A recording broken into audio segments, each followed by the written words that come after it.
This is the Switch Food Factory, a 20,000 square feet plant-based meat production center in KZD. The food tech startup raised $6.5 million in seed funding, adding to the $15 million meat substitute market of the UAE.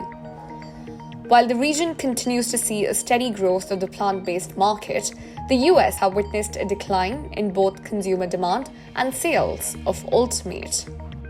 The surge that happened in the plant-based meat space was also not normal. People jumped on it like it was, candy or the next best thing. Today, people are, like in everything in life, they're averaging.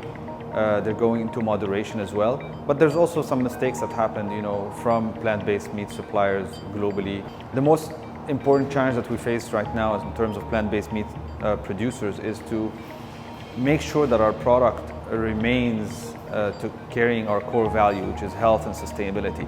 If we divert away from that, then we're creating our own problems. Globally, the plant-based meat industry has existed for years now. As you know, you have large companies, Beyond, Impossible, all these, flagship companies that we all hear about. In the region, it's still in its infancy. It's very small. It has been growing over the past 3-4 years at a double-digit CAGR, but it's growing from a small base. However, I honestly believe that today the product offering and the price point doesn't help the product or the market grow. According to Nielsen, plant-based meat is 2 times as expensive as beef and more than 4 times as expensive as chicken.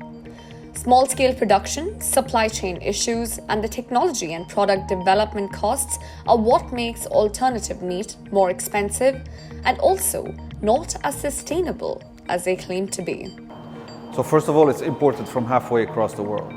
You're actually imported frozen packaged product in frozen containers all the way from America and from Europe. So your sustainability claim is completely shot, and it adds humongous cost to the products. On top of that, the distributor margins, the retailer margins, which makes it not affordable for clients anymore. Now, Switch claims to be cheaper and more sustainable as their business model revolves around localization. By producing locally, we eliminate all this logistics value chain. We eliminate it completely from the cost structure. We produce locally. It's a highly hydrated product as well. We use local grown whole foods, vegetables, so it brings our product cost down tremendously. So you start with the pea, right? You go through a process that's called fractionation, which we don't do here at Switch, in order to separate the protein from the fiber from the starch of the pea.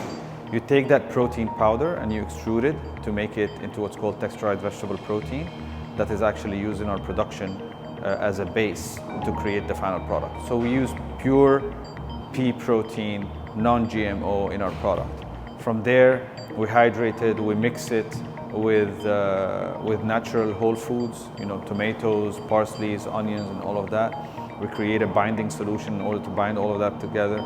We form it, we freeze it, and we package it, and we send it to the consumer. For a country whose annual consumption of meat per capita is over 70 kilograms, and with a population that is actively looking for more healthy and sustainable alternatives, the opportunities of the plant-based meat sector are ripe.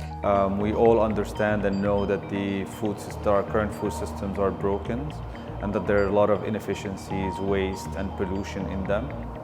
So the potential is huge, as I said, because the base is so small, and you don't have the product and the price point to satisfy today consumers that are actually willing to incorporate plant-based diets or plant-based meats into their diet.